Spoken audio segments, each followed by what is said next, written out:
The 2019 Grammys recently aired, and to say the least, they were very disappointing. Arguably the most boring in years, and also one of their least rated in years. Let's begin with some of the highlights of the show.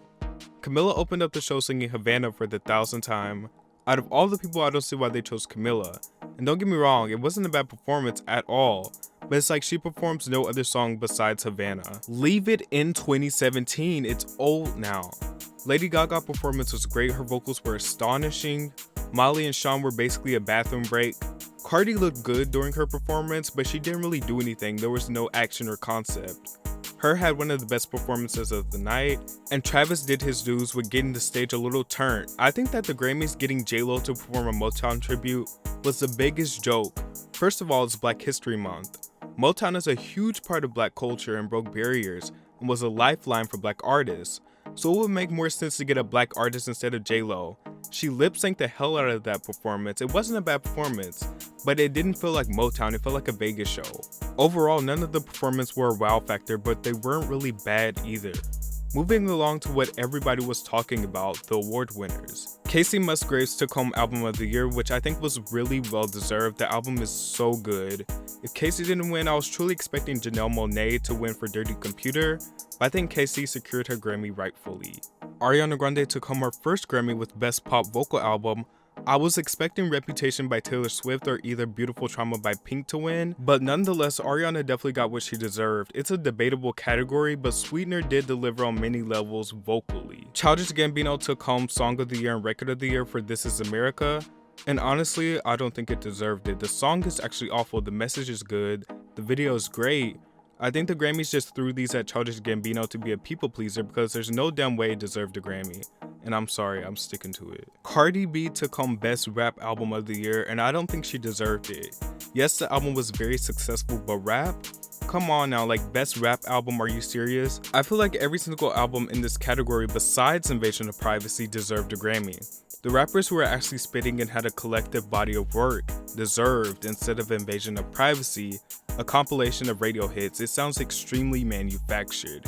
If anything, Cardi should have got Record of the Year, maybe, but definitely not Best Rap Album. Drake took home Best Rap Song for God's Plan, very well deserved, but I would have been pleased if Nice for What was nominated and won instead. Drake also had a very spectacular speech, basically saying you don't need a Grammy to be solidified. If you have people singing your songs all over the world, you've already won. Dua Lipa took home Best New Artist. Let's see if she gets hit with the curse or not. H.E.R took home Best R&B Album, amazing album and voice. She definitely deserves a very cohesive, beautiful body of work. Gaga won Pop Solo Performance for Joanne, amazing song, so I'm not surprised. Ironically, I don't have that many complaints when it comes to the handling of the awards, but altogether it was uneventful. They really promote the Grammys as the biggest night in music just to give us dust. It wasn't at all worth watching.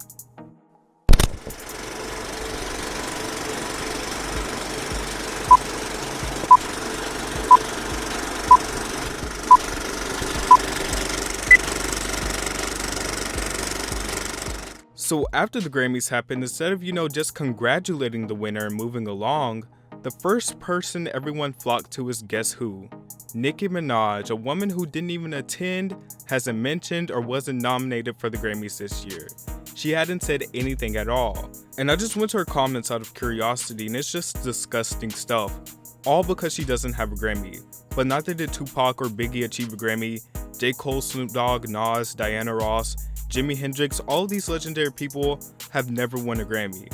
But for some reason, everyone gravitates towards Nicki as a form of discrediting her. And even as of recently, Katy Perry doesn't have a Grammy. And she's the only female artist to have 5 number ones on an album and 3 diamond singles. But I digress. Instead of congratulating Cardi, BET The Network, which is also an acronym for Black Entertainment TV, just had to go out of their way to disrespect Nicki, saying, Cardi B is the first solo female rapper to win Best Rap Album. Meanwhile, Nicki Minaj is being dragged by her lace front, which is just so unnecessary. Why did you have to tear down another one just to uplift someone else? And why is Nicki even being mentioned? She has absolutely nothing to do with Cardi B winning a Grammy. And that just lets me know that people genuinely support Cardi to spite Nicki. Like, I've never seen so many people preying on somebody else's downfall. Many famous people and people in general came to Nicki's defense and supported her. BET got dragged by everyone, and Nicki and Young Money pulled out of their future performances that they were set to do. It's just mind-blowing to me because Nicki was like the only A-list celebrity showing up to BET Awards, and they have awarded her countless times. 7 years in a row she won Best Female Rap Artist. The fact that you're supposed to be a primarily black network and turn down a black woman during Black History Month for no reason at all, like, how does that work?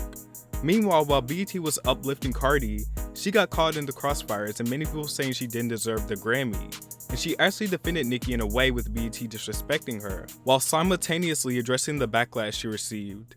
But it's not my style for people to put other people down to uplift somebody else. That's not my style, and that's not what I'm with, and I don't support that. However, I've been taking a lot of shit today. I'm seeing a lot of bullshit today, and I saw a lot of shit last night. And I'm sick of this shit. I worked hard for my motherfucking album. I remember last year when I didn't want for Bodak Yellow, everybody was like, Cardi got snubbed, Cardi would've got snubbed. Now this year's a fucking problem. My album went 2-time platinum, my nigga. And every chart that there was, my album was always top 10. #1 album as well. I fucking worked my ass off, locked myself in the studio for 3 months, my nigga. Didn't want to sleep in my own bed, sometimes for 4 days straight. Pregnant. Some songs couldn't even get on the fucking album because my nose was so fucking stuffy from my pregnancy. Niggas couldn't sleep. Niggas couldn't do shit. While everybody was harassing me like, you're not gonna do it. We know you pregnant. Your career's over. That shit dwelling in my fucking mind while I don't think she deserved. I think she deserved maybe Record of the Year for I Like It. That's what she deserved, but definitely not Best Rap Album. Girl, you just showed up to the studio and read your lyrics. Now, since this video, Cardi has deactivated her Instagram, and honestly, I'm not buying it. She'll be back soon, but moreover, I feel like she's doing it to get sympathy. Everybody's gonna be like, I feel bad for Cardi, she's getting so much hate, she deleted her Insta because she won a Grammy. Boo-hoo, she's a marketing strategist. Her PR knows exactly what strings to pull. She'll probably even come back with a new song. Moving along from that, remember at the end of the day, the Grammys are just a trophy. They really only hold as much power as we give them. A Grammy doesn't make or break an artist, and there shouldn't be as much emphasis put on it. It's not a necessity, neither does it affect anything, it's mostly politics nowadays. Update: since recording this video, Cardi B has returned to Instagram premiering a new song. Just as I predicted, sympathy and PR moves.